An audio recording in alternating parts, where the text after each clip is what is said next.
అలా తీసి ఉంచిన తర్వాత ఒక నిమిషం నా వైపు చూడండి అందరూ. మనందరికీ తెలిసినట్టుగా పరిశుద్ధుడైన పౌలు బైబిల్లో ఓ 13 పత్రికలు రాశాడు, 13 ఉత్తరాలు రాశాడు. ఆ 13 ఉత్తరాల్లో ఒక 4 ఉత్తరాలు జైల్లో ఉండి రాశాడు. ఒక 4 ఉత్తరాలు జైల్లో ఉండి రాశాడు.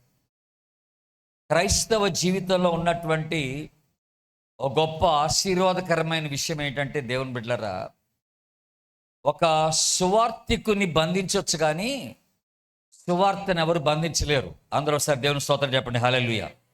సువార్తికుని బంధించవచ్చు కానీ సువార్తను ఎవరు బంధించలేరు. అది మనకి ఎలా తెలుస్తుంది?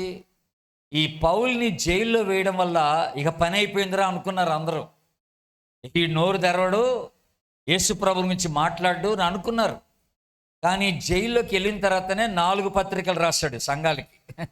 వాళ్ళకి అవసరమైన విషయాలన్నీ కూడా జైల్లో నుండే వారికి తెలియచేసినట్టుగా ఉంది. అందుకనే తిమోతికి రాసినప్పుడు పౌలు గారు ఈ మాట అంటాడు, నేను బంధకాల్లో ఉన్నాను కానీ సువార్త బంధించబడలేదు అని అంటాడు. చక్కని మాట. నేను ఒక సువార్తికునిగా నేను బంధింపబడ్డాను కానీ సువార్త అయితే బంధించబడలేదు అంటాడు. కనుక ఈ మన భారతదేశంలో ఎంతమంది సేవకుల్ని జైల్లో తీసుకెళ్ళి పడేసినా, ఎంతమంది పాస్టర్ని, ఎంతమంది మిషనరీలని కష్టపెట్టి జైల్లో తీసుకెళ్ళి పడేసినా దేవుని యొక్క సువార్త మాత్రం ఆగదు. దేవునికి స్తోత్రం చెప్పండి, హల్లెలూయా. దేవుడు దీన్ని ఇంకా ప్రబలింపజేస్తాడు అనమాట, ఈ సువార్త మన భారతదేశంలో. అది మనం తెలుసుకోవాలి దేవుని బిడ్డ. కనుక ఈ రీతిగా 4 పత్రికలు రాస్తాడు. ఏ పత్రికలు అంటే, ఒకటి ఎఫెసీ పత్రిక రాస్తాడు జైల్లో నుండి, రెండోది ఫిలిప్పీ పత్రిక రాస్తాడు జైల్లో నుండి, మూడోది కొలసి పత్రిక రాస్తాడు జైల్లో నుండి, ఆ తర్వాత 4వ పత్రిక ఫిలోమోను పత్రిక. అందరు చెప్పండి, ఏం పత్రిక అది? ఇప్పుడు 4 పత్రికలు చెప్పండి.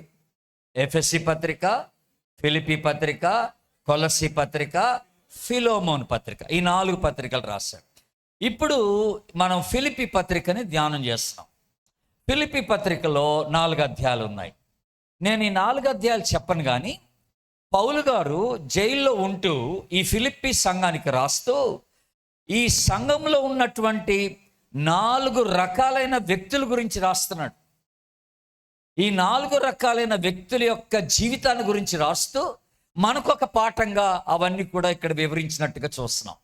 కనుక ప్రతి సంఘంలో నేను ఈ 4 వ్యక్తుల్ని, ఈ 4 రకాలైన వ్యక్తుల్ని నేను చూసినప్పుడు ప్రతి సంఘంలో ఇలాగ 4 రకాలైన వ్యక్తులు ఉంటారు కాబోలు అని నేను అనుకుంటున్నా. ఉంటారు, ఎలాగైనా ఉంటారు 4 రకాలైన వ్యక్తులు. కనుక ఇప్పుడు మన సంఘాల్లో ఈ 4 రకాలైన వ్యక్తుల్లో ఏ రకమైన వ్యక్తులు ఎక్కువగా ఉన్నారో ఆలోచన చేసుకోవాలి ఇప్పుడు మనం. కనుక ఈ 4 రకాలైన వ్యక్తులు ఎవరో, పౌలు చెప్తున్న వ్యక్తులు ఎవరో మనం ఒకసారి ధ్యానం చేయడానికి ప్రయత్నం చేద్దాం. అయితే ఈ పత్రిక రాసుకుంటూ పౌలు గారు ఏం చేశాడంటే, తాను కూడా ఒక రకమైన వ్యక్తిగానే పరిచయం చేసుకున్నాడు సంఘానికి. తాను ఎవరో ఈ సంఘానికి పరిచయం చేసుకుంటూ అలాంటి వ్యక్తిగా కొంతమంది ఉండాలి, అలాంటి వ్యక్తులుగా కొంతమంది ఉంటే బాగుంటుంది అన్నట్టుగా తాను వ్యక్తపరిచినట్టుగా ఉంది దేవుని బిడ్డ. ఇప్పుడు చూడండి, 1వ అధ్యాయం దయచేసి 21వ వచనాన్ని గమనిద్దాం. 1వ అధ్యాయం 21వ వచనం. నా మట్టుకైతే బ్రతుకుట క్రీస్తే, చావైతే లాభం. అందరూ ఒకసారి ఆమేనండి. ఆమె. ఇక్కడ పౌలు గారు మాట్లాడుతున్న మాట ఏంటంటే, మొదటి రకం వ్యక్తులు సంఘంలో ఎవరంటే క్రీస్తు కొరకు బ్రతికేవారు. అందరు చెప్పండి, మళ్ళీ చెప్పండి. క్రీస్తు కొరకు బ్రతికే వాళ్ళు ఉంటారు కొంతమంది. అంటే అర్థం ఏంటి?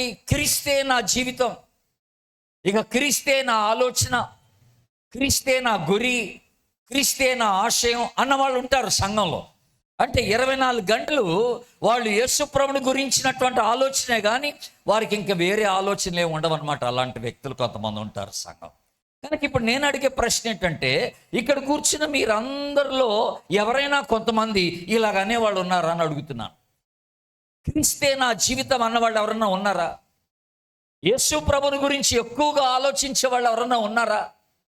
యేసు ప్రభు గురించే నేను జీవిస్తాను, యేసు ప్రభుని గురించే ఆలోచిస్తాను ఆయన గురించిన చింతన నాకు ఎక్కువ ఉంది, ఆయన సేవను గురించిన చింతన నాకు ఎక్కువ ఉంది, ఆయన సంఘాన్ని గురించిన చింతన నాకు ఎక్కువ ఉంది అన్నటువంటి వాళ్ళు ఎవరైనా ఉన్నారని అడుగుతున్నా. కనుక క్రీస్తు కొరకు జీవించే వాళ్ళు కావాలట దేవుని బిడ్డలారా. క్రీస్తు కొరకు జీవించే వాళ్ళు కావాలి. అందుకనే మనం ఎప్పుడైతే యేసు ప్రభుని అంగీకరిస్తామో అప్పుడు పౌలు గారు చక్కని మాట అన్నాడు. ఇప్పుడు మీరు కొరింథీ పత్రిక తీయండి దయచేసి. కొరింథీ పత్రిక 2వ పత్రిక తీయండి. 2వ పత్రిక 5వ అధ్యాయం. కొరింథీలకు రాసిన 2వ పత్రిక 5వ అధ్యాయం 15వ వచనం చూద్దాం. జీవించువారు ఇక మీదట తమ కొరకు కాక తమ నిమిత్తము మృతి పొంది తిరిగి లేచిన వాని కొరకే జీవించుటకు ఆయన అందరి కొరకు మృతి పొందినని నిశ్చయించుకొనిచున్నాం. ఆగండి, అందరు నా వైపు చూడండి ఒకసారి. ఇక్కడ పౌలు గారు చక్కని మాట అన్నాడు.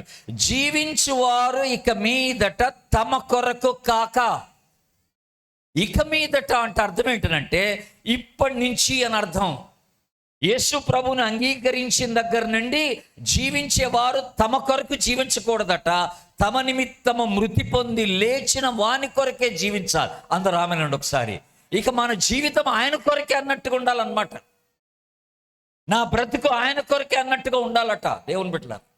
ఎందుకంటే ఆయన నా కోసం ప్రాణం పెట్టినవాడు, ఆయన నా కోసం త్యాగం చేసినవాడు, నా కోసం ఆయన రక్తాన్ని కార్చిన దేవుడు, ఆయన నాకు ఈ రక్షణ భాగ్యం కలగజేసిన వాడు, తాను సంపూర్తిగా నా కోసం అర్పించుకున్నటువంటి వాడు. కనుక నేను జీవించడం అంటూ జరిగితే నేను ఆయన కోసమే జీవిస్తాను. జీవించడం అంటూ జరిగితే ఆయన కోసమే జీవిస్తాను అనే వాళ్ళు కావాలట దేవుని బిడ్డ. బాబు ఇది రీసౌండ్ ఇస్తుంది చూడండి. ఇక్కడ ఏదో జీవించేవారు ఆయన కోసమే జీవించాలటండోయ్. కనుక కొంతమంది జీవితాలు ఎలాగుంటాయంటే, ఇప్పుడు నా వైపు చూడండి, మైక్ సంగతి వదిలేండి, నా వైపు చూడండి. కొంతమంది ఎలాగుంటారంటే నా మట్టుకైతే బ్రతుకుట నా ఉద్యోగమే అనేవాళ్ళు ఉంటారు, నా మట్టుకైతే బ్రతుకుట నా కుటుంబం అనేవాళ్ళు ఉంటారు, నా మట్టుకు బ్రతుకుట నా వ్యాపారమే అనేవాళ్ళు ఉంటారు, నా మట్టుకు బ్రతుకుట నా చదువే అనేవాళ్ళు ఉంటారు కొంతమంది. అంటే వాళ్ళ జీవితంలో చదువు గురించిన ఆలోచన చెప్తే ఏముండదు అనమాట. ఇంకా వాళ్ళ జీవితంలో వ్యాపారాన్ని గురించిన ఆలోచన తప్పితే ఏముండదు అనమాట. ఇక వాళ్ళ జీవితంలో ఉద్యోగమే కానీ దేవునికి వాళ్ళ జీవితంలో స్థానం అంటూ ఉండదన్నమాట దేవుని బిడ్డలారా. అలాంటి వాళ్ళు ఉంటారు. కనుక ఈ ఉదయకాలం నేను అడిగే ప్రశ్న ఏంటంటే, ఇంతమంది విశ్వాసులు మరి ఈ సమావేశంలో ఉన్నట్టుగా నేను చూస్తున్నాను. మీలో ఎంతమంది నేను క్రీస్తు కొరకు బ్రతుకుతున్నాను అనే వాళ్ళు ఎంతమంది ఉన్నారు? క్రీస్తే నా జీవితం అన్న వాళ్ళు ఎంతమంది ఉన్నారు? బ్రతుకుట నేను ఆయన కొరకే, చావైతే మరి మంచిది అన్న వాళ్ళు ఎంతమంది ఉన్నారు? నేను చస్తే ఆయన కోసం చస్తా, బ్రతికితే నేను ఆయన కోసమే బ్రతుకుతా అనే వాళ్ళు ఎంతమంది ఉన్నారు దేవుని బిడ్డలారా? అది ఈ ఉదయకాలం మనకు వస్తున్నటువంటి గొప్ప సవాలని నేను మీకు జ్ఞాపకం చేస్తాను. కనుక మొదటి గుంపు ఎవరంటే పౌలు గారు లాగా ఉండాలి అందరం. బ్రతుకుట క్రీస్తే అంటే క్రీస్తు కొరకు బ్రతికేవారు. అందరు చెప్పండి, మళ్ళీ చెప్పండి. మొదటి గుంపు ఎవరంటే క్రీస్తు కొరకు బ్రతికే గుంపు. ఇప్పుడు రెండో గుంపు చూద్దాం.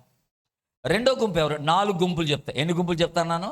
4. ఇప్పుడు రెండో గుంపు ఎవరంటే 2వ అధ్యాయం తీయండి. ఫిలిప్పీ పత్రిక 2వ అధ్యాయం 4వ వచనాన్ని ఒకసారి చూద్దాం. 4వ వచనం. మీలో ప్రతివాడును తన సొంత కార్యములను మాత్రమే గాక ఇతరుల కార్యములను కూడా చూడవలను. అందరూ ఒకసారి నా వైపు చూడండి. ఇప్పుడు ఇక్కడ పౌలు గారు జైల్లో ఉండి ఏం రాస్తున్నాడంటే, మీ సంఘంలో కొంతమంది ఉన్నారు అబ్బాయి, వాళ్ళు ఎలాగున్నారంటే వాళ్ళ కొరకే జీవిస్తున్నారు అన్నాడు. అది సంగతి. మొదటి గుంపు మనం ఎవరిని చూసామంటే క్రీస్తు కొరకు జీవించే వాళ్ళని చూసాం. ఇప్పుడు రెండో గుంపు పౌలు గారు ఏమంటున్నాడంటే తమ కొరకే జీవించే వాళ్ళు కొంతమంది ఉంటారట. వేరే వాళ్ళ గురించినటువంటి పట్టింపు వాళ్ళకు ఉండదట. సంఘములో వేరే వారి గురించినటువంటి చింతన వారికి ఉండదట. దేవుని బిడ్డలారా, ఆలోచన చేయండి జాగ్రత్తగా. అంటే నేను నా కొరకే జీవిస్తాను అంటే అర్థం ఏంటంటే నేను స్వార్థం అనమాట. నాలో స్వార్థం ఉంది, ఇంకోటి సంగతి నాకు అక్కర్లేదు, ఎవడు ఎటుపోతే నాకేటి, నేను చర్చికి వచ్చానా లేదా, నేను వాక్యం విన్నానా లేదా, నేను బలలో పాల్గొన్నానా లేదా, నేను కానుకేసానా లేదా, దేవుడు నన్ను ఆశీర్వదించాడా లేదా, నా పిల్లలు బాగున్నారా లేదా, అంతకు మించి ఇంకోటి సంగతి నాకు అక్కర్లేదన్నమాట. అంతకు మించి ఇంకోటి సంగతి నాకు అక్కర్లేదు. విశ్వాసి ఎప్పుడు అలాగ ఉండకూడదండి. విశ్వాసి ఎప్పుడు కూడా స్వార్థంగా జీవించకూడదు. విశ్వాసి ఎప్పుడు కూడా తన కొరకే జీవించకూడదు. మనం ఇతరుల కొరకు నియమించబడ్డ వాళ్ళం, గుర్తుపెట్టుకోండి. ఇప్పుడు ఇంకొక మాట చెప్తాను.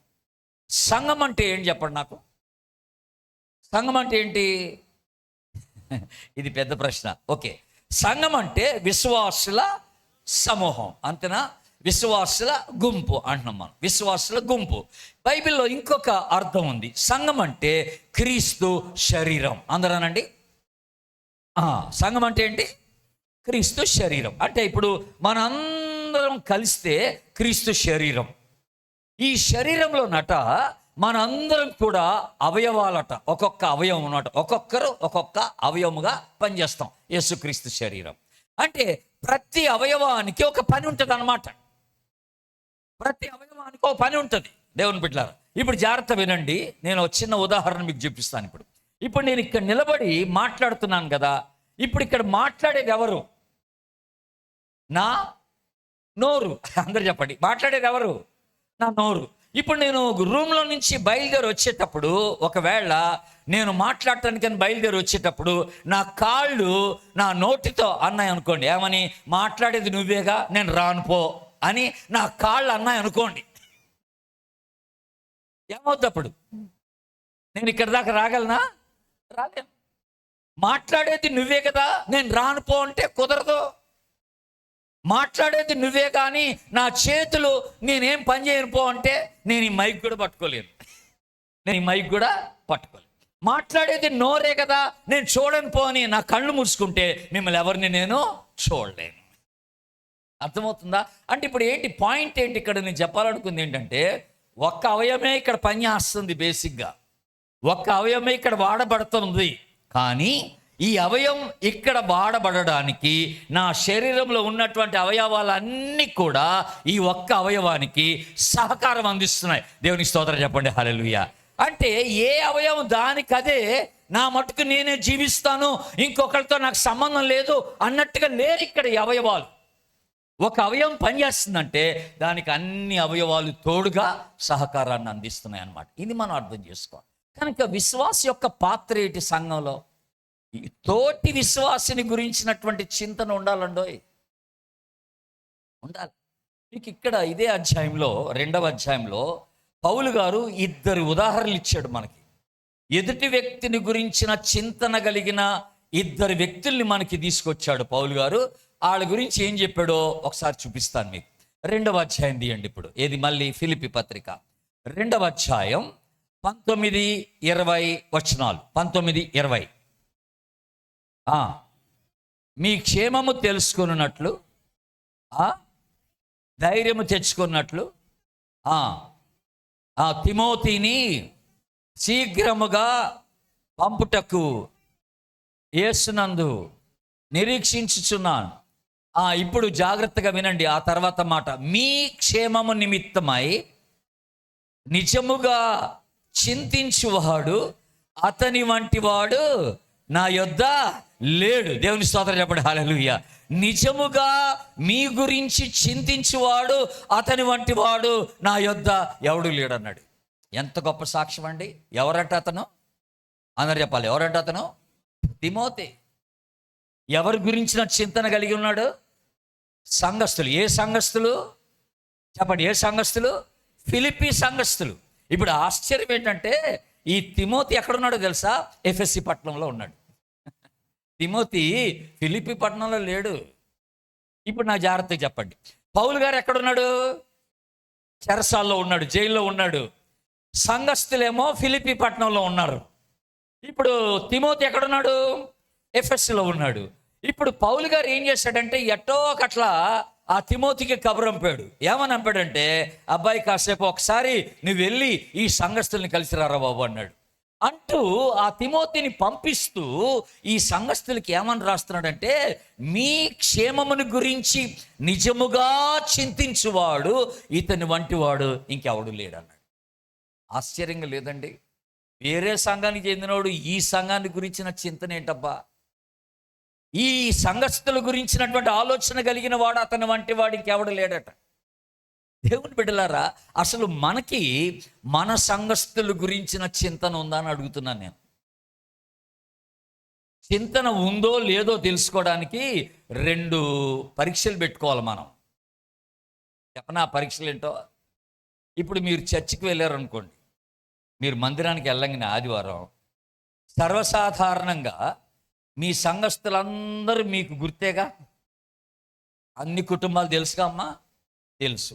ఇప్పుడు ఆదివారం మందిరానికి వెళ్ళిన తర్వాత ఆ ఆదివారం ఎవరు వచ్చారో ఎవరు రాలేదో మీకు తెలుసుద్దిగా, తెలుసుద్ది.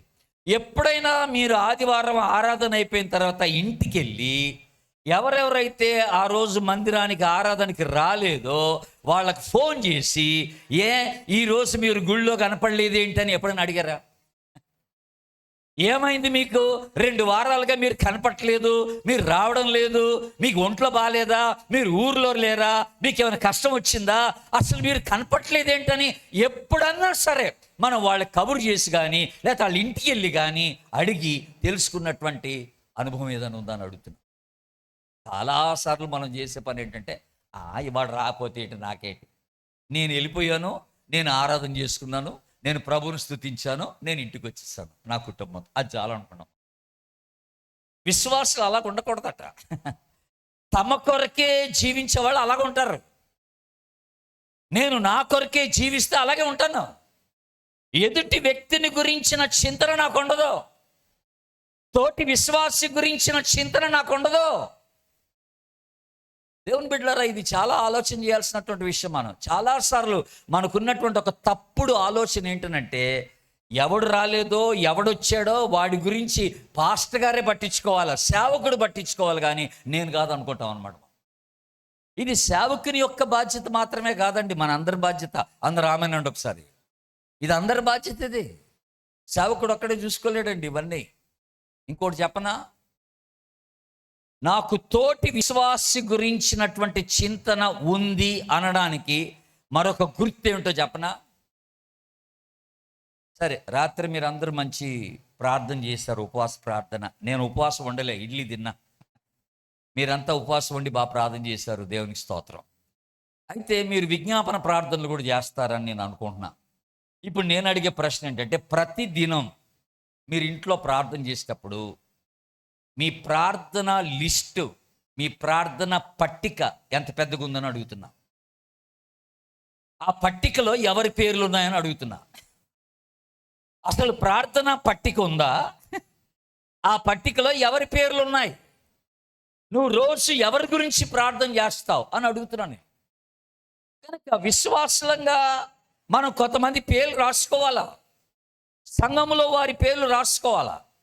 ఎవరెవరికి ఏ అక్కర్లు ఉన్నాయి, ఎవరికి రక్షణ లేదు, ఎవరికి పెళ్లి కావాలి, ఎవరికి ఉద్యోగాలు కావాలి, ఏ ఇంట్లో ఏ అవసరత ఉందో నీకు తెలియాలి. ఒక సంఘస్థురాలిగా, ఒక సంఘస్థుడివిగా నీకు తెలియాలి. ఒకరి గురించి ఒకరు ప్రార్థన చేసుకోవాలి, ఒకరి గురించి ఒకరు ఆదరించుకోవాలి. దేవుని బిడ్డలారా, నాకు ఎదుటి వ్యక్తిని గురించిన చింతన ఉన్నది అనడానికి గుర్తు ఏమిటంటే, నీ ప్రార్థనలో అనేక మంది యొక్క పేర్లు కనపడాలి. ఆమెనను. మరి ఈ పేర్లు ఉన్నాయా? ఈ పేర్లు ఉన్నాయా? ఒక ఆయనట, దేవా నన్ను, నా భార్యని, నా కొడుకుని, నా బిడ్డని మీరు దీవించు, ఇంకెవరు అక్కర్లేదు అంటాడట. మా నలుగురిని దీవిస్తే చాలు, మేము నలుగురు బాగుంటే చాలు, ఇంకోటి సంగతి నాకు అక్కర్లేదు, ఇంకోటి ఎడిపోతే నాకేటి అన్నట్టుగా ఉన్నారన్నమాట కొంతమంది. కనుక విశ్వాస యొక్క వైఖరి అలాగుండకూడదండి. విశ్వాస యొక్క ఆలోచన అలాగుండకూడదు. విశ్వాసి తన కొరకే జీవించకూడదు, తోటి విశ్వాసి కొరకు జీవించాల. తోటి విశ్వాసి గురించిన చింతన కలిగి ఉండాల. తోటి విశ్వాసిని దేవుని సన్నిధిలో ప్రార్థనలో ఎత్తిపట్టాలా. తోటి విశ్వాసి యొక్క అవసరతలన్నీ కూడా నువ్వు ఎరిగి ఉండాలా. అందరూ ఒకసారి ఆమెనండి. ఆమెన్. ఓ తాగుబోతుడు ఉన్నాడు మా ఊర్లో. ఎంత త్రాగుబోతాడంటండి, తెల్లవారు 5 గంటల నుంచి తాగుతాడు ఆయన. ఆశ్చర్యం ఏంటంటే ఆడు బాగా అసలు శుభ్రంగా ఉండడు. పొద్దున్న లేచినాక తాగుతుంటాడు కనుక వస్త్రాలు మురిగుంటాయి, జుట్టు అంతా చీదరగా ఉంటుంది, దూకోడు సరిగా, ముఖమంతా వికారంగా ఉంటుంది, అసలు ఉండడానికే నల్లగా ఉంటాడు, దాంతో వికారంగా ఉంటాడు, ఎప్పుడు శుభ్రంగా ఉండడు అనమాట. మంచి యవనస్తుడే. అయితే వాళ్ళ అమ్మ నాన్న ఏం చేశారంటే వీడు బాగా తాగుడికి అలవాటు పడ్డారని ఆడి పెళ్లి చేస్తే మారతాడని పెళ్లి చేశారు. విషయం ఏంటంటే మనోడు స్కూల్లో టీచర్గా పనిచేస్తున్నాడు. గవర్నమెంట్ స్కూల్లో మంచి ఉద్యోగం వచ్చింది, గవర్నమెంట్ స్కూల్లో టీచర్గా పనిచేస్తున్నాడు.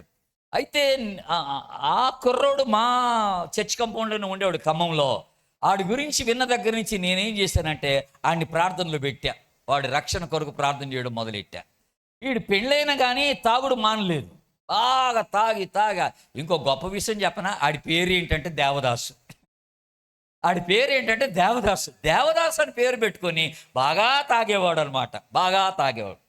అయితే ఒక రోజున మా ఇంటి బయట నేను వేప చెట్టు కింద నిలబడి ఎవరి కోసమో ఎదురు చూస్తున్నాను, ఎవరి కోసమో వెయిట్ చేస్తూ ఉంటే అల్లంత దూరాన్ని నుండి తెల్ల బట్టలు వేసుకొని ఇటనే బైబిల్ సంచి తగిలించుకొని ఒక ఒక ఒక ఆయన నవ్వుకుంటూ వస్తున్నాడు నా దగ్గరికి. తెల్ల బట్టలు వేసుకొని ఒక సువార్థికుడు తెల్ల బట్టలు వేసుకొని బైబిల్ సంచి తగిలించుకొని నవ్వుకుంటూ వస్తా ఉంటే ఎవడరా కొత్తగా ఉన్నాడు, మా ఊరికి కొత్తగా వచ్చిన సువార్థికుడా అని అనుకుంటున్నాను. తీరా దగ్గరకు వచ్చిన తర్వాత చూస్తే మనోడే దేవదాసే. నేను ఆశ్చర్యపోయి ఇదేంటిరా ఇలా తయారైపోయాడు గబుక్కని అనుకున్నాను. ఎన్నడూ పలకని మాట ఒకటి పలికాడు ఆ రోజున. అదేంటంటే నన్ను చూడంగానే ప్రైజ్ ది లార్డ్ అన్నా అన్నాడు. అంతకుముందు అన్నాడు ఈ మాట పలకలేడు, ప్రైజ్ ది లార్డ్ అన్నా అంటే నేను ఆశ్చర్యపోయి దగ్గరకు వచ్చిన తర్వాత ఏడు తమ్ముడు ఏం జరిగిందో నువ్వు ఇలా మారిపోయి ఏంటంటే ఏం లేదన్నా, సరిగ్గా ఒక వారం క్రితం యేసు ప్రభు నన్ను దర్శించాడు, నా జీవితం మార్చుకున్నాను, నేను ప్రభుకి నా జీవితం సమర్పించుకున్నాను, మారుమనసు పొందానన్నా, ఇప్పుడు నేను ఆయన కొరకు జీవిస్తానన్నా అన్నాడు. అసలు నాకు ఎంత సంతోషం అంటే ఆడు చేయి పట్టుకొని గబగబ లాక్కొని పోయి మా ఇంటికి తీసిపోయి, మా ఇల్లు పక్కనే ఉంటుంది, ఆ ఇంటికి తీసిపోయి ఇట్లాగనే టేబుల్లో డ్రా లాగి అందులోంచి ఒక తెల్ల కాగితం ఉంది, ఆ తెల్ల కాగితం తీసి టేబుల్ మీద పెడితే దాంట్లో 91వ పేరు మనోడిది. ఎన్నో పేరు? మనోడి పేరు 91వ పేరు ఉంది. అంటే 3 సంవత్సరాల నుంచి ఆ వ్యక్తి కొరకు నేను ప్రార్థన చేస్తున్నా. 3 సంవత్సరాల నుంచి ఆ వ్యక్తి మారాలని ప్రార్థన చేస్తున్నా. దేవదాస్ అని రాస్తుంది అక్కడ 91వ పేరు.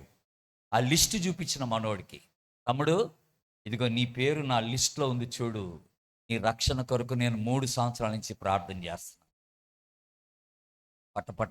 పట్ట నీళ్లు కాచి అన్నా, నేను నశించిపోకుండా నా వెనక ఒక వ్యక్తి ఇంతగా ప్రార్థన చేస్తున్నాడని నాకు తెలియదన్న. అందుకనే కాబోలు దేవుడు నన్ను రక్షించుకున్నాడు. ఈరోజు ఆయన గొప్ప ప్రార్థన పరుడయ్యాడు. దేవునికి స్తోత్రం చెప్పండి, హల్లెలూయా. గొప్ప ప్రార్థన పరుడు, మోకరించి కన్నీళ్లు కార్చుకుంటూ ప్రార్థన చేస్తాడు. ఈరోజు దేవుని బిడ్డలారా, ఎదుటి వ్యక్తిని గురించిన చింతన మనకు ఉండాలా. మన కొరకే మనం జీవించొద్దు. మీ ఊర్లో ఎవడెవడికి రక్షణ లేదో పేరు రాసుకో, మీ సంఘంలో ఇంకెవరు మార్పు చెందలేదో వాడి పేరు రాసుకో, ఎవడెవడి జీవితాల్లో ఎలాంటి కార్యం దేవుడు చేయాలని నువ్వు ఆశపడుతున్నావో ఆ పేర్లు రాసుకో. ఒక విశ్వాసిగా ఎదుటి వ్యక్తిని గురించిన చింతన నువ్వు కలిగి ఉండాలని దేవుడు జ్ఞాపకం చేస్తాడు. కనుక నిజముగా మీ క్షేమము నిమిత్తమై చింతించువాడు ఇతని వంటివాడు లేడు. ఎవరంట ఇతని వంటివాడు అంటే ఎవరు? తిమోతి. అందరూ ఎప్పుడు ఎవరట? తిమోతి లాంటి ఇంకెవరు లేడన్నాడు. ఎదుటి వ్యక్తిని గురించిన చింతన కలిగిన వాడు. ఇంకొక వ్యక్తిని జ్ఞాపకం చేశాడు. ఇప్పుడు చూడండి, మీరు 2వ అధ్యాయం తీయండి మళ్ళీ. ఫిలిప్పీ పత్రిక 2వ అధ్యాయం 25-26 వచనాలు. 25-26 వచనాలు. నా సహోదరుడును జత పనివాడును నా తోడి యోధుడును నీ దూతయు నా అవసరమునకు ఉపచరించువాడును ఎపఫ్రోదితును మీ యొద్దకు పంపించుతున్నాను అనుకుంటుని, అతడు రోగి ఆయనని మీరు వింటిరి కదా, అతడు మిమ్మల్ని అందరినీ చూడ మిగుల అలా అందరు నా వైపు చూడండి, చక్కని మాట అన్నాడంటే, ఇప్పుడు ఇతని పేరు ఏం పేరట? మీ నోరు తిరుగుద్దో లేదో పాపం, ఇతని పేరు ఏదట? ఎపఫ్రోదితు అనండి. అమ్మ సగం పలికినా చాలులే, పరలోకానికి వెళ్ళిపోతారు మీరు. ఏం పేరు అది? ఎపఫ్రోదితు. మొదటి పేరు ఏంటది? తిమోతి అంటే మనకు బాగా సులభంగా ఉంది పలకడానికి. ఈ ఎపఫ్రోదితే వచ్చి సావదు గబుక్కని కదా. ఎపఫ్రోదితు ఈయనెవరట? రోగి ఆయను. ఆగండి, అందరు చెప్పండి, ఏమాయను?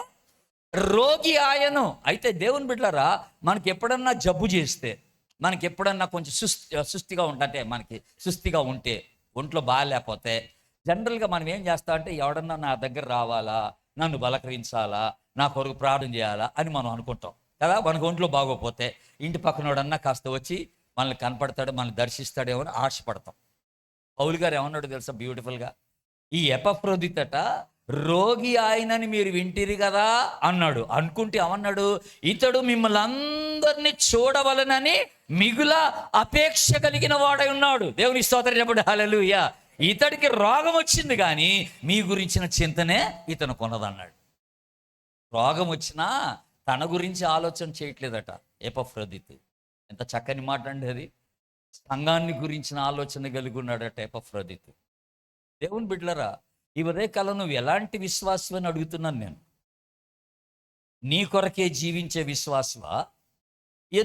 ఎదుటి తోటి విశ్వాసిని గురించిన చింతన కలిగిన విశ్వాసవా?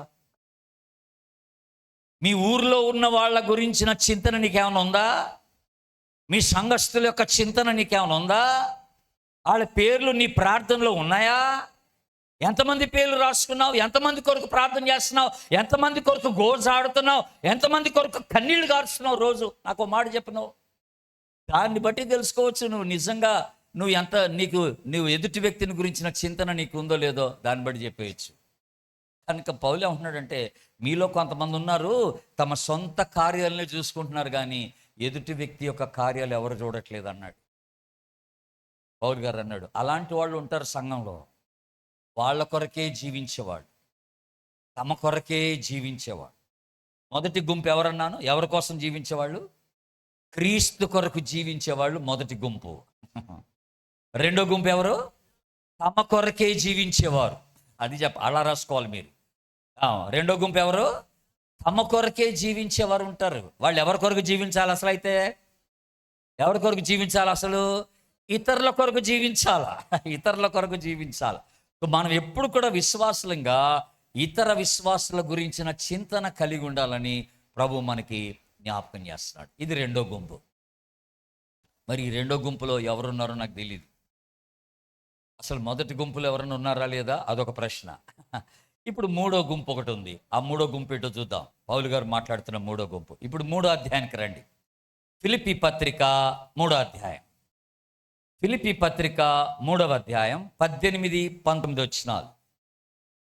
అనేకులు క్రీస్తు శిలువకు శత్రువులుగా నడుచుకొనుచున్నారు. వీరిని గూర్చి మీతో అనేక పర్యాయములు చెప్పి ఇప్పుడును ఏడ్చుచు చెప్పుచున్నాను, వారి నాశనమే వారి అంతము, వారి కడిపే వారి దేవుడు. వారు సిగ్గుపడవలసిన విషయములందు అతిశయపడుచున్న. హలో, అందరు నా వైపు చూడండి అమ్మా, చూడండి. ఇది మూడో గుంపు. మనం మాట్లాడుతుంది ఎవరు ఇప్పుడు? మూడో గుంపు. వీళ్ళు ఎవరట? ఇప్పుడు నా వెనక చెప్పండి. సిలువకు శత్రువులు. అందరు చెప్పండి, మళ్ళీ చెప్పండి, మళ్ళీ చెప్పండి. సిలువకు శత్రువులుగా ఉండేవాళ్ళు సంఘంలో కొంతమంది ఉంటారన్నమాట. పౌలు గారు ఇలాంటి గుంపుని గురించి మాట్లాడుతూ వీళ్ళకు ఉన్నటువంటి కొన్ని లక్షణాలు చెప్పాడు. ఈ సిలువకు శత్రులుగా ఉండే వాళ్ళ లక్షణాలు ఏంటంట? ఆడి కడిపే ఆడి దేవుడు అన్నాడు. అంటే దాని అర్థం ఏంటి? తిండిపోతులు అనమాట. ఫస్ట్ ఆఫ్ ఆల్ వీళ్ళెవరు? తిండిపోతులు. ఏ కూటానికి వచ్చినా ముందు భోజనాలు ఎక్కడ అని అడుగుతారు అనమాట. అది సంగతి. వాళ్ళు డైరెక్ట్గా పోయేది ఎక్కడ అంటే కిచెన్లోకి వెళ్తారనమాట. వంట చేసే దగ్గరికి వెళ్తారు. నాకు ఒకడు ఉండేవాడు, మంచి ఫ్రెండ్, కరీంనగర్లో ఉండేవాడు ఆయన. మేము చాలా చాలా కూడికలు పెట్టేవాళ్ళం అయ్యంలో. ఆయన నిజంగా ఇలాగే చేసేవాడు అండి. ఎప్పుడు కూడికకు వచ్చినా తిన్నగా ఆ వంట చేసే టెంట్ దగ్గరికి వెళ్ళేవాడు అనమాట. ఆ తిన్నగా వంట చేసే టెంట్ దగ్గరికి వెళ్ళేవాడు. ఇవాళ ఏం వండుతున్నారని అడిగేవాడు. అక్కడికి వెళ్ళి ఆయన ఫస్ట్ తినడానికి ఫస్ట్ ఉండేవాడు అనమాట. ఆయన ఎప్పుడు కూడికలకు వచ్చినా తిండి గోలే, ఏం పెడుతున్నారు, ఏం వండారు, ఈ గోలే ఉంటుంది అనమాట ఆయన. ఇప్పుడు పౌలు గారు ఇక్కడ ఏమన్నా కొంతమంది సిలువకు శత్రువులుగా ఉన్నవాళ్ళు కొంతమంది ఉన్నారు. వాళ్ళకట కడుపే వారి దేవుడట. కడుపే వారి దేవుడు అంటే వాళ్ళ కడుపును గురించిన ఆలోచన ఎక్కువ ఉంటుంది అనమాట. వాళ్ళకి కడుపు నింపుకోవాలన్న ఆలోచన ఎక్కువ ఉంటుంది. సరే, అది పక్కన పెట్టండి, దీని సంగతి మళ్ళీ చెప్తాను మీకు. ఇంకొక మాట, పెద్ద మాట ఏమన్నాడంటే, వాళ్ళట సిగ్గు పడవలసిన విషయాల్లో అతిశయపడతారట. అంటే అర్థం ఏంటి? కొన్ని పనికిమాలిన పనులు చేస్తారు. ఆ పనులు చేయడంలో సిగ్గుపడాలి. యాక్చువల్గా ఆ పనులు చేసినందుకు సిగ్గుపడాలి. కానీ వీళ్ళట సిగ్గుపడరట. చూసావా మేము ఎంత పని చేసామో అని గర్విస్తారట, అతిశయిస్తారట. పనికిమాలిన పని చేసింది, పనికిమాలిన పనే, కానీ ఆ పనికిమాలిన పని చేయడంలో అతిశయపడతారట. దేవుని బిడ్డలారా, మనం యేసు ప్రభుని అంగీకరించక ముందుగా, జాగ్రత్త వినండి, యేసు ప్రభుని అంగీకరించక ముందుగా మన వైఖరి అలాగే ఉండింది, మన ఆలోచన అలాగే ఉండింది. మీరు ఒకసారి ఎఫ్ఎస్సి పత్రిక తీయండి, ఒక మాట చూపిస్తాను మీకు. ఎఫ్ఎస్సి పత్రిక, ఆ ముందున్న పత్రిక, ఎఫ్ఎస్సి పత్రిక 4వ అధ్యాయం తీయండి. 4వ అధ్యాయం 19వ వచనం చదవండి. 19వ వచనం, వారు సిగ్గులేని వారై ఉండి, ఏంటమ్మా, నానా విధమైన అపవిత్రతను అత్యాశతో జరిగించుచు ఏటట తమను తామే కాముకత్వమునకు అప్పగించుకోండి. వింటున్నారా? వీళ్ళట సిగ్గులేని వారై ఉండి అపవిత్రతకు అప్పగించుకున్నారట. దేవుని బిడ్డలారా గమనించండి. తుచ్చమైన పనులు చేస్తూ, పనికిమాల జీవితాన్ని జీవిస్తూ, ఇద్దరు పెండ్లాలను కలిగి ఉండి అక్రమ సంబంధాలు పెట్టుకొని ఇంకా పెద్ద మనుషుల్లాగా చలామణి అయిపోతారన్నమాట సంఘంలో. కొంతమంది అలాగ ఉంటారు. చేసేదేమో పనికిమాలిన పని బయట, సంఘానికి వస్తేనేమో కాలు రెగరేసుకొని తిరుగుతాడు, నా అంత తోడు లేడని. ఈడెవడంట సిలువకు శత్రువు అట వీడు. పౌలు గారు అన్నాడు, ఇలాంటి వాళ్ళు ఎవరట? సిలువకు శత్రువులు అన్నాడు. ఇంకో విషయం చెప్పనా, వీళ్ళకుండే ఇంకొక లక్షణం ఏంటో చెప్పనా? ఇందాక మనం 19వ వచనం చదివి 3:19 అది చదవండి. 3:19 చదవండి. ఏది 3వ అధ్యాయం 19వ వచనం, ఏది ఫిలిప్పి 3:19. అది 18, 19. ఆశపడుచున్నారు. ఇది కావాలి నాకు, భూ సంబంధమైన వాటి అందే మనసు ఉంచుతున్నారు. హలో వినండి, ఇప్పుడు వీళ్ళు ఎవరి దేని మీద మనసు పెడతారట? వీళ్ళు భూ సంబంధమైన వాటి మీద మనసట. అంటే లోక సంబంధమైన వాటి గురించి ఆలోచన. ఈ పరలోక సంబంధమైన విషయాలు వాళ్ళకి వంట పట్టవు. దేవునికి సంబంధించిన విషయాలు వాళ్ళు ఆలోచన చేయరు. ఆధ్యాత్మికమైన విషయాల గురించిన చింతన వారికి ఉండదు. వాళ్ళు ఎంతసేపటికి భూ సంబంధం వాటి మీద మనసు పెడతారట. దేవుని బిడ్డలారా, వీళ్ళు ఎవరన్నారంటే సిలువకు, అందరూ చెప్పండి, సిలువకు. పౌలు గారు కొలసీ పత్రికకు రాస్తూ చక్కని మాట అన్నాడు, మనందరికీ తెలిసి మాట. మీరు క్రీస్తు కూడా లేపబడిన వారైతే పైనున్న వాటినే వెదకుడి.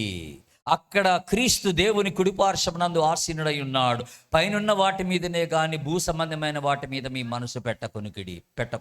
ఎందుకట పెట్టకొనకుడి అన్నాడు? ఎందుకట? భూ సంబంధమైనవి ఏంటంటే జారత్వము, అపవిత్రత, కామాతురత, విగ్రహారాధన, దురాశ, ఇవన్నీ భూ సంబంధమైనవే. వీటి మీద మీ మనసు పెట్టబాకండి అన్నాడు. ఎవడైతే క్రీస్తుతో పాటు లేపబడిన వాడై ఉంటాడో వాడు భూ సంబంధమైన వాటి మీద మనసు పెట్టుకొనకూడదు. చెప్పండి, మనసు పెట్టుకొనకూడదు. మన మనసు అంతా దేని మీద ఉండాలా? పైన పరలోక సంబంధమైన విషయాలు ఆలోచన. లోకస్తులు ఆలోచించినట్టుగా లోక సంబంధమైన విషయాల మీద మనం మనసు పెట్టం. మనం వీళ్ళెవరట? సిలువకు శత్రువులు. కొరింథీయులకు రాస్తూ పౌలు గారు చక్కని మాట అన్నాడు. 1 కొరింథీ 1వ అధ్యాయం 18వ వచనం చూడండి మాట. 1 కొరింథీ 1వ అధ్యాయం 18వ వచనం, సిలువను గూర్చిన వార్త నశించుచున్న వారికి వెర్రితనం. హలో, ఆగండి అందరూ, ఆగండి అందరూ, అందరు చెప్పండి నాకు. సిలువను గూర్చిన వార్త ఎవరికి వెర్రితనం? అందరు చెప్పండి, ఎవరికి వెర్రితనం? నశించుతున్న వారికి వెర్రితనం. సిలువ శక్తి వాళ్ళకి అర్థం కాదు. సిలువలో జరిగిన త్యాగం వాళ్ళు అర్థం చేసుకోలేరు. సిలువలో ప్రభు చూపిన ప్రేమ వారి బుర్రకి ఎక్కదు.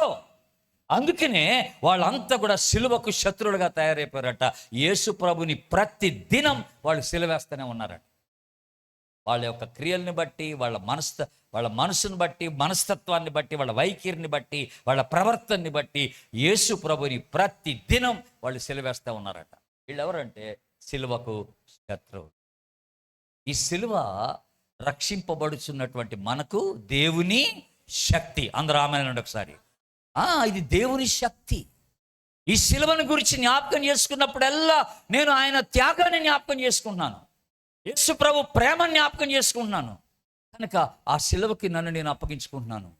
కనుక నేను సిలువను భరించి ముందుకు సాగుతాను. నన్ను వెంబడించువాడు తను తాను ఉపేక్షించుకొని ప్రతిదినం తన సిలువను ఎత్తుకొని వెంబడించాలి. అందరూ చెప్పండి, తన సిలువను ఎత్తుకొని వెంబడించాలి. మనం సిలువ అంటే అతిశయిస్తాం అన్నమాట. విశ్వాసులు సిలువను గురించి అతిశయిస్తారు. సిలువకు శత్రువులు ఆ సిలువకు విరుద్ధంగా జీవిస్తారన్నమాట. సిలువకు అవమానం కలిగేటట్టుగా జీవిస్తారన్నమాట. గుర్తుపెట్టుకోండి దేవుని బిడ్డలారా, ఇది మనం జ్ఞాపకం పెట్టుకోవాల్సినటువంటి విషయం. ఎప్పుడు కూడా మనం జ్ఞాపకం చేస్తాం. ఎంత చక్కని మాట, జ్ఞాపకం పెట్టుకో. అర్థమవుతుందా దేవుని బిడ్డలారా? కనుక మనం అలాగా ఉండకూడదు, సిలువకు శత్రువులుగా ఉండకూడదు. అందుకనే పౌలు గారు ఏమన్నా అంటే వీళ్ళ అంతం ఏంటంట, 18వ వచనం ఉంది ఏంటంట, వీరి నాశనమే వారి అంతం అన్నాడు. నాశనమే వీరి అంతం అన్నాడు. చూసారా, వీళ్ళు నాశనం అయిపోతారట.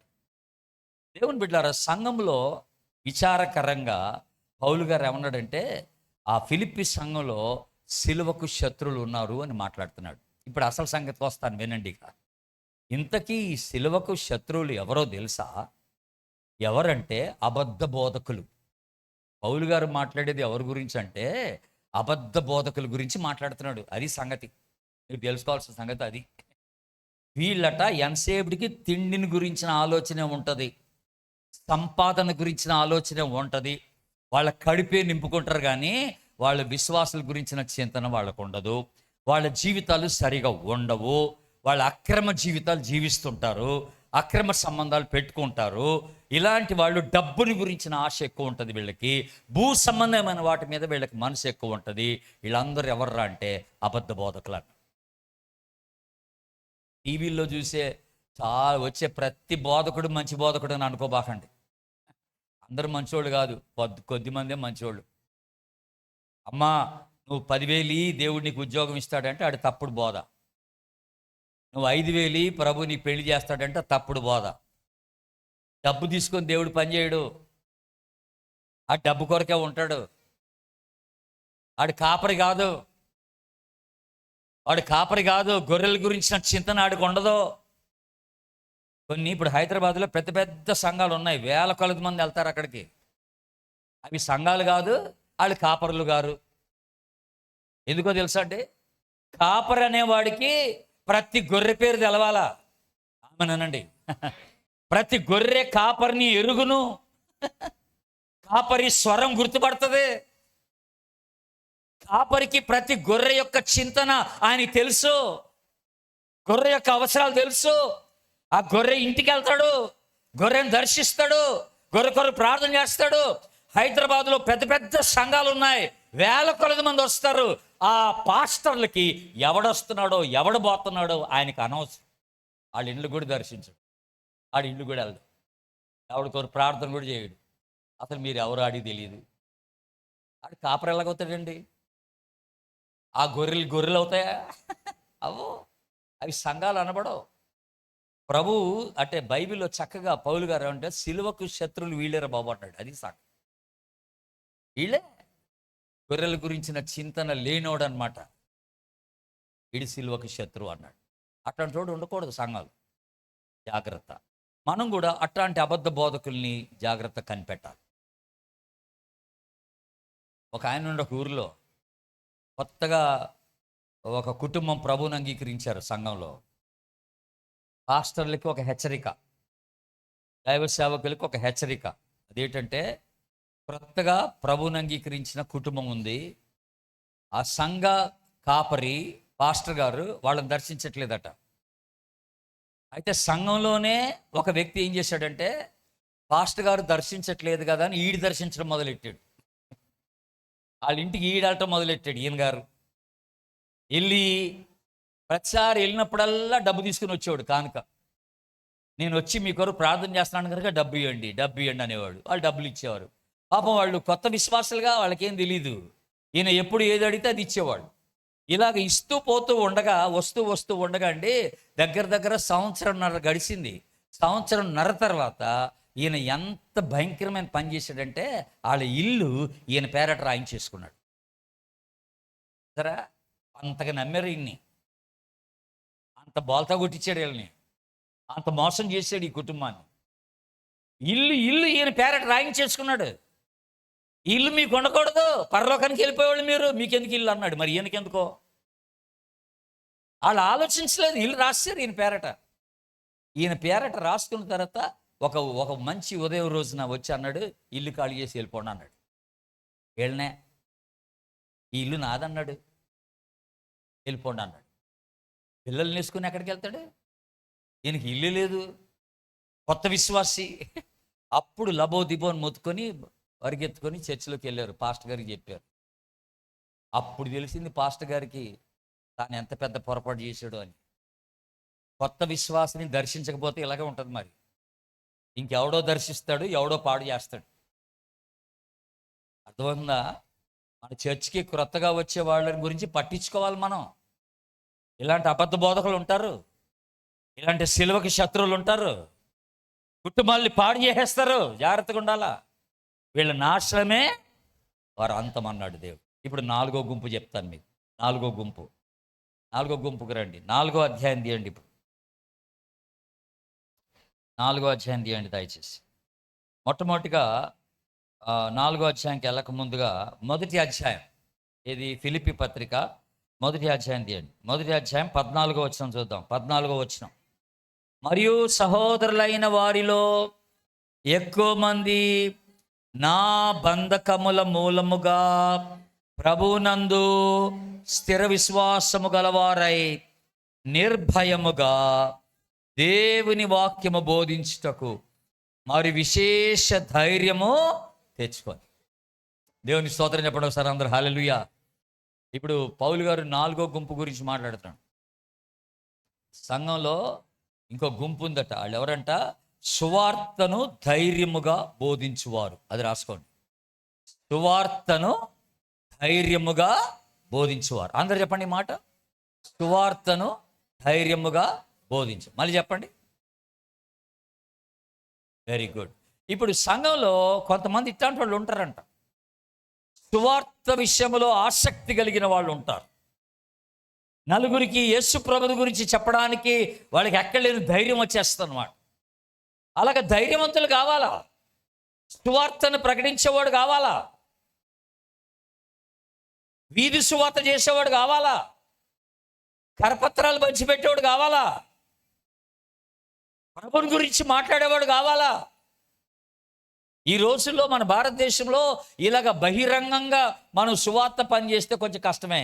నేను మొన్న ట్రైనింగ్ పెట్టానని చెప్పానుగా, మీకు కొంతమందికి ట్రైనింగ్ ఇస్తున్నా హైదరాబాద్లో. ఈ సేవను గురించిన ట్రైనింగ్ ఇస్తున్నా, ఒక నెల రోజులే. వాళ్ళందరిలో కొంతమంది మేము ఏం చేసామంటే, జనవరి నెలలో నేను ఒక సంఘస్థుల ద్వారా నేను సోంపేట అంటే ఒరిస్సా బార్డర్కి వెళ్ళాను. నేను ఆ ఒరిస్సా బార్డర్లో ఆ సంఘస్థులు ఏం చేశారంటే, సంఘస్థులందరూ ఒక 150 మంది జీపులలో ఆయా గ్రామాలు వెళ్ళిపోయారు. అందరూ ఒక్కొక్కరు ఒక 15 మంది ఒక జీప్లో, 15 మంది ఒక జీప్లో అట్టుబండి ఒక్కొక్క గ్రామానికి వెళ్ళి అక్కడ సువార్త పరిచయం చేశారు. వీధి సువార్త, కరపత్రాలు పంచి పెట్టబడి ఒక్క గుంపుని ఒక ఊర్లోకి వెళ్తేనండి, అక్కడ ఆర్ఎస్ఎస్ వాళ్ళు ఆ గుంపులో ఉన్న 10 మంది అమ్మాయిల్ని పట్టుకొని, లేడీస్ని, స్త్రీలను పట్టుకొని, ఇంకొక 2-3 పురుషులు ఉంటే వాళ్ళని పట్టుకొని వాళ్ళ దేవాలయం తీసుకెళ్ళి బొట్లు పెట్టేశారు అందరికి. ఎవరు? ఆర్ఎస్ఎస్ వాళ్ళు. వాళ్ళ దేవాలయం తీసుకెళ్ళి బొట్లు పెట్టేశారు. బొట్లు పెట్టి అక్కడ కొబ్బరికాయ కొట్టమన్నారు. వాళ్ళ దేవతలకు పూజ చేయమన్నారు. 1 గంట 2 గంటలు అక్కడే ఉంచుకున్నారు. ఇప్పుడు పరిస్థితులు బాగాలేవు మనం బయటికి వెళ్ళి సువార్త చేయాలంటే. కానీ అందరికీ సువార్త ప్రకటించాల్సినటువంటి అవసరత మన మీద ఉంది. అందరూ ఆమని అన్నాడు ఒకసారి. ఉంది అంటే ఇప్పుడు ఎట చేయాలి మరి? గుంపులుగా వెళ్ళి చేయకూడదు. ఇప్పుడు ఎలా చేయాలంటే వ్యక్తిగతంగా సువార్త చేయాలి. నువ్వు ఎవరినైనా ఒక వ్యక్తిని ఒంటరిగా కలిస్తే ఆ వ్యక్తికి యేసు ప్రభు గురించి చెప్పాలి. గుంపులుగా పోయి చేయబాకండి. ఇప్పుడు పరిస్థితులు బాగాలేవు, లోక పరిస్థితులు, భారతదేశ పరిస్థితులు బాగాలేవు. కనుక మనం కూడా వివేకం కలిగి ఉండాలి. ఒక్కొక్క వ్యక్తిని కలిసినప్పుడు మాట్లాడదు. నువ్వు సూపర్ మార్కెట్ పోయినప్పుడు, నువ్వు నీళ్లు పట్టుకోవడానికి పోయినప్పుడు, నువ్వు ఇంకొక దగ్గర పోయినప్పుడు, ఒక్కొక్క వ్యక్తిని కలిసినప్పుడు యేసు ప్రభు నీలో చేసిన కార్యాన్ని గురించి ధైర్యముగా బోధించేటోడు కావాలి, చెప్పాలి. కనుక పౌలు గారు ఏమన్నారంటే ఒక గుంపు ఉంది మీలోనే అన్నాడు ఫిలిప్పీ సంఘస్థులతో. వాళ్ళు ఎవరంటే సువార్తను ధైర్యముగా బోధించువారు. ఇప్పుడు ఈయన ఎక్కడి నుంచి రాస్తున్నాడు అన్నాను? చెరసాల నుంచి రాస్తున్నాడు, జైల్లో ఉండి. ఇప్పుడు వీళ్ళకి ఏమని రాస్తున్నాడు తెలుసా అండి? అప్పుడే ఏమని రాస్తాడంటే 27, 28 వచనాలు. మొదటి అధ్యాయం చూడండి ఒకసారి. మొదటి అధ్యాయం 27, 28 వచనాలు. నేను వచ్చినను, చూచినను, రాకపోయినను మీరు ఏ విషయంలోనూ ఎదురించి వారికి బెదరక అందరూ ఒక్క భావముతో సువార్త విశ్వాస పక్షమున పోరాడుచు ఏక మనస్సు గలవారై నిలిచి ఉన్నారని మిమ్మును గూర్చి వినులాగున మీరు క్రీస్తు సువార్తకు తగినట్టుగా ప్రవర్తించి. దేవుని స్తోత్రం చెప్పండి. హల్లెలూయా. మీరందరూ ఒక్క భావము కలిగిన వారై సువార్త విశ్వాస పక్షమున పోరాడవలనని నేను ఆలోచించాను. అసలు ఇలా చేస్తుంటే ఎంత బాగుండో రాత్రి అనుకున్నాను. నేను మీ అందరి గురించి నేను రాత్రి అనుకున్నాను. ఏంటంటే ఈ రోజున మన మధ్యాహ్నం మొత్తం ఇప్పుడు ఉన్న వాళ్ళందరం కరపత్రాలు చేతబట్టుకొని ఒక నలుగురు లైన్లో నిలబడి ఈ బాపట్ల మొత్తం వీధులు తిరిగి సువార్త ప్రకటిస్తే ఎంత బాగుంటుంది రా. సువార్త ఉద్యమం అన్నమాట. కదా అంతే, ఎవడాపడానికి లేదు. వీధులు తిరగాల. సంవత్సరానికి ఒకసారి మనం అందరం కూడుతున్నాం ఇక్కడ. కనీసం సంవత్సరానికి ఒకసారి ఇంతమంది. ఇప్పుడు నిన్నగాక మొన్న హైదరాబాద్లో హెబ్రోన్ ఫెలోషిప్ వాళ్ళు యవనస్తులు కూడిక పెట్టుకున్నారు. నేను వీడియో చూశాను. ఎంతమంది వచ్చారో తెలుసా యవనస్తులు? 9,000 మంది. 9,000 మంది యవనస్తులు వచ్చారండి భారతదేశం మొత్తం నుండి. వస్తే ఈ 9,000 మందిని ఏం చేశారు తెలుసా అండి? మొత్తం వీధి సువార్తకు తీసుకుపోయారు. వీధి సువార్త, హైదరాబాద్లో వీధి సువార్తకు తీసుకుపోయారు. అంటే ఒక 2 కిలోమీటర్ల దూరం వరకు ఉన్నారు జనం. 9,000 మంది 2 కిలోమీటర్ల దూరం వరకు లైన్ ఉందండి. అసలు ఏంటిది ధైర్యం అనుకున్నాను నేను. ఏం ధైర్యం రా ఇది బాబు అనుకున్నా. హైదరాబాద్ సిటీలో అసలు ఇంత బాహాటంగా ఇంతమంది యవనస్తులు నేర్చుకొని వాడు వీధుల్లో తిరుగుకుంటే సువార్త పరిచయం చేస్తానంటే ఎంత ధైర్యం కావాలి దానికి. తెగించారనమాట. దేవుని స్తోత్రం చెప్పండి. హల్లెలూయా. తెగించారు. నా మట్టుకు బ్రతుకుట క్రీస్తే, చావైతే చస్తేనే ప్రభు కోసం చేస్తా అన్నట్టుగా ఉందన్నమాట వాళ్ళ సమర్పణ. కనీసం మనకి ఇక్కడ అంత సమస్య లేదు బాపట్లలో. కానీ ఇట్లాగా మనం సంవత్సరానికి ఒకసారి కూడినప్పుడల్లా ఒక మధ్యాహ్నం పూట మనం అందరం అనుకొని మొత్తం లైన్ కట్టి వీధులు తిరిగి ఇక్కడ సువార్త పరిచయం చేస్తే ఎంత అద్భుతంగా ఉంటుంది సార్. మీరు చీరాల్లో మీటింగ్ పెట్టుకున్నప్పుడు అలాగే చేయండి, ఇక్కడ పెట్టుకున్నప్పుడు అలాగే చేయండి. వీధులు తిరిగిపోవాలి మనం అందరం కలిసి ఏకతాటి. అందుకని ఇక్కడ పౌలు గారు జైల్లో ఉండి మాట్లాడుతున్నాడు. మీరంతా ఒక్క భావముతో సువార్త విశ్వాస పక్షమున పోరాడాలని నేను ఇష్టపడుతున్నాను అన్నాడు. ఎవడు కూడా బెదరద్దు, ఎదురించి వారికి బెదరక అని అన్నాడు. చూసారండి. కనుక ప్రభు సన్నిధిలో సువార్త ధైర్యముగా బోధించేవారు కావాలట. అందులో ఎంతమంది ఉన్నాం అలాగా ధైర్యంగా సువార్త చెప్పేవాళ్ళు ఎంతమంది ఉన్నాం? నా ఫ్రెండ్ ఒక ఆయన ఉన్నాడు, మిషనరీయే. ఆ కోయా ప్రాంతం భద్రాచలం అవతల మిషనరీగా పనిచేసేవాడు. ఆయన పనిచేసే స్థలంలో నక్సలైట్స్ ఎక్కువ, నక్సలైట్స్ బాగుండేవాడు. ఒకసారి ఈయన సైకిల్ మీద పోతా ఉన్నాడు. ఆ ఊరిలో పోతా ఉంటే ఒక 2 నక్సలైట్స్ పట్టుకున్నారు ఆయన్ని.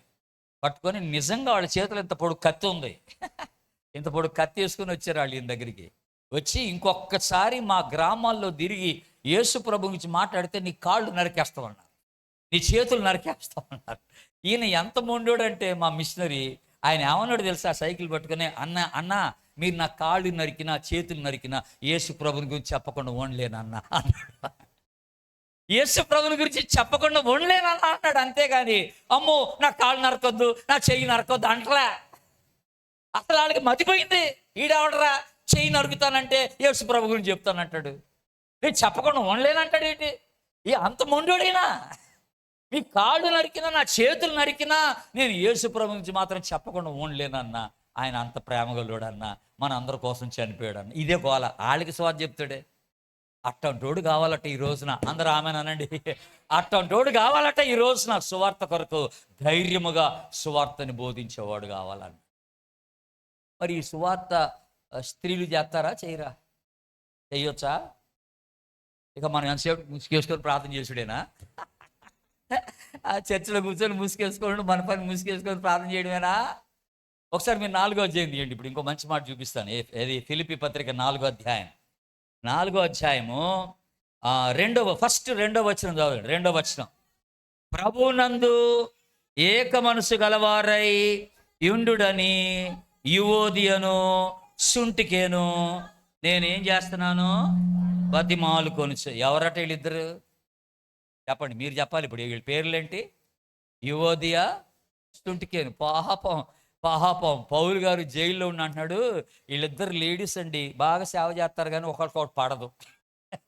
వీళ్ళిద్దరికి ఒకరికొకరు పడదు అని చెప్పుకుంటూ జైల్లో నుండి రాస్తున్నాడు. వీళ్ళిద్దరిని కాస్త సమాధాన పడమన్నాను.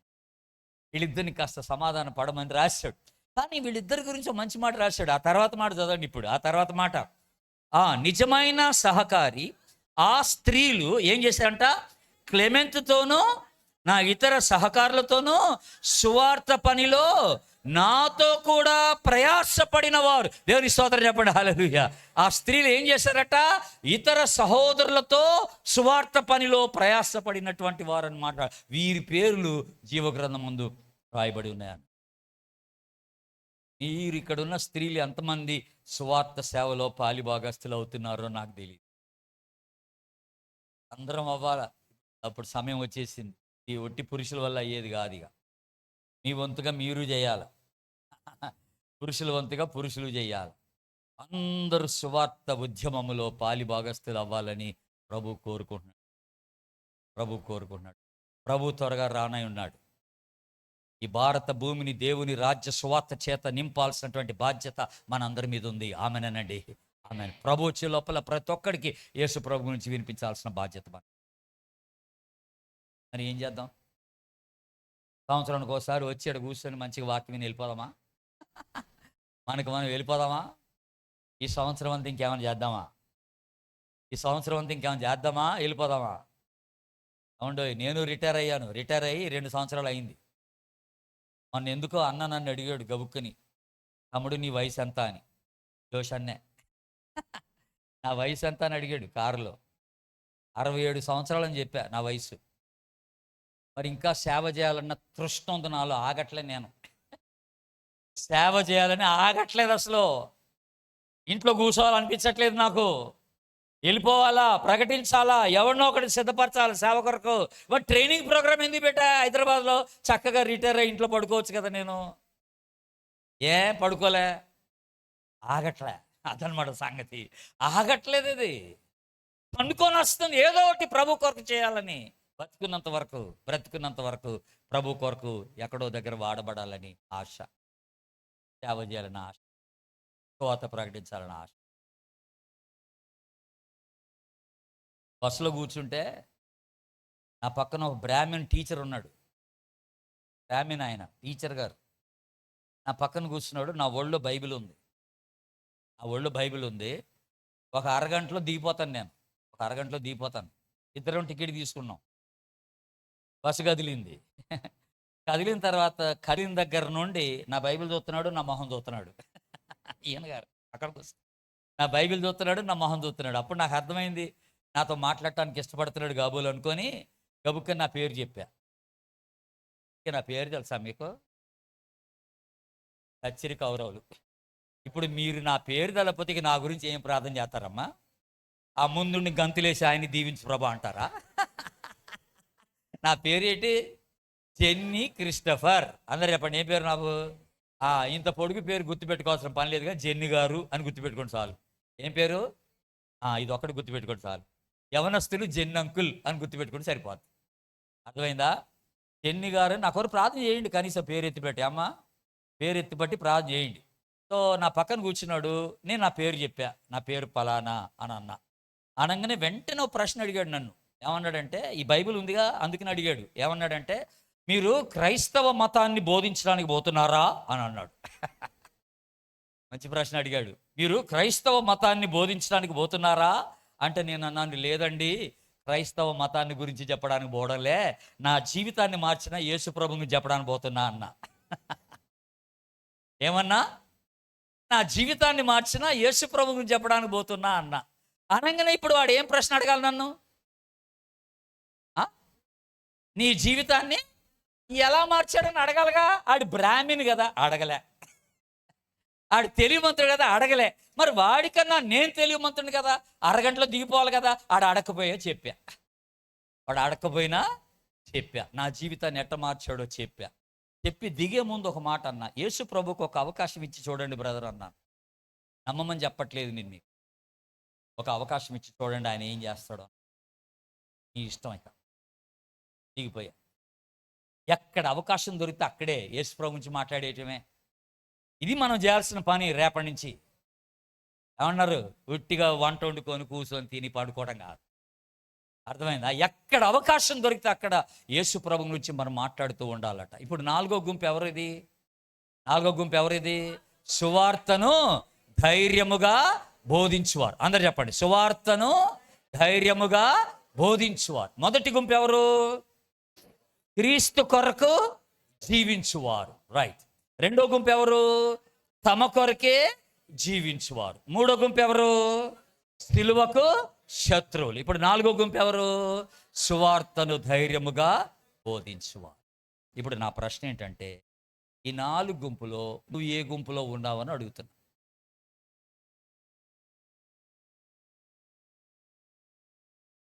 ఇక ఆలోచించు, ఎంతసేపు ఆలోచిస్తావు? ఈ నాలుగు గుంపులో ఏ గుంపుకి చెంది ఉన్నావు?